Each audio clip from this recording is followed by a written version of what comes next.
Tuesday morning, a beautiful sunrise there over the city. Another hot one for sure as well. Russ coming up with your forecast in just a moment, and Thor with a look at the roads too. So tomorrow is the first day of July, and it marks the official start of BC's summer counterattack campaign. Summer is traditionally the busiest time of the year on our roads and highways. ICBC says during these next couple of months, one person is killed every 3 days in BC from impaired driving related crashes. So starting tomorrow, police will be out doing regular counterattack road checks in communities right across the province. They say there's no excuse to drive while impaired. On Canada Day, the chances of people drinking and getting behind the wheel may be increased as we have a summer barbecue or celebrate Canada Day. So certainly it's a time of year when we're focusing on getting that message across to people that they need to be safe behind the wheel. Meantime, BC Ferries is reminding passengers not to drink or use drugs while on board their vessels or at the terminals. So far this month, police have been called out 15 times to ferry terminals to deal with suspected impaired passengers. BC Ferries says it has zero tolerance for customers who are under the influence of drugs or alcohol. Well, the weather is still pretty hot and muggy right across the province right now, and many of us are trying to keep cool during this warm stretch. BC Hydro is reporting a spike in power demand because of the heat wave. A 15% jump in peak hourly demand was recorded on Saturday. Hydro crews are advising customers not to rely too much on electricity to beat the heat. Closing blinds and cooking outside can help cool things down without using energy. They're expecting the trend to continue right through this week. But with the sustained heat wave, we also see a noticeable increase in power demand in the summer months as well. And as the week progresses, we're also expecting to see an increase in demand as the temperatures do continue to rise.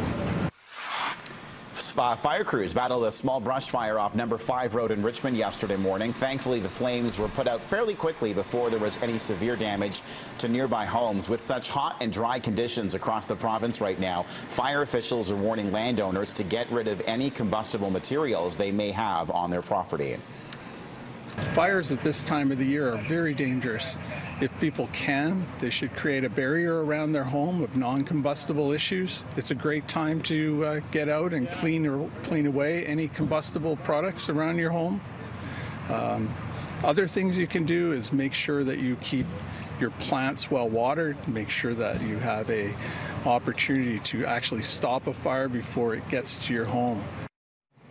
Well, too many families in Vancouver are struggling to make ends meet, and the mayor wants the city to become a living wage employer. Gregor Robertson says housing, transportation, and living costs have been rising in the region, while wages have stagnated. The living wage required by both wage earners and a four-person family in Vancouver is $20.68 an hour. Mayor Robertson plans to introduce a motion at council this week that would make anyone working for the city earn at least that amount per hour, including benefits.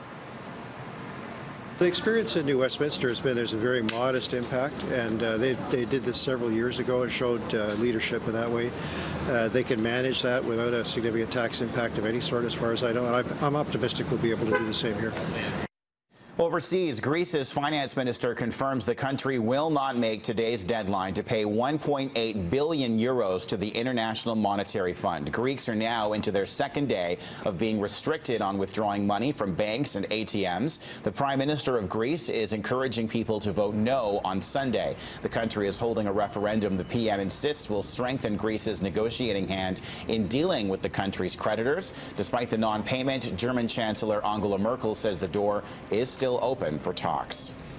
Surrey RCMP are asking for help in identifying two men they say were targeted in a recent shooting. Police released security camera images of the pair in the hopes they will come forward. Officers have identified at least one of the victims, but they say he has denied any involvement in the shootings outside the Earls location in Surrey on June the 8th. The attack is believed to be linked to a series of drug-related shootings in Delta and Surrey. No one was injured in this one.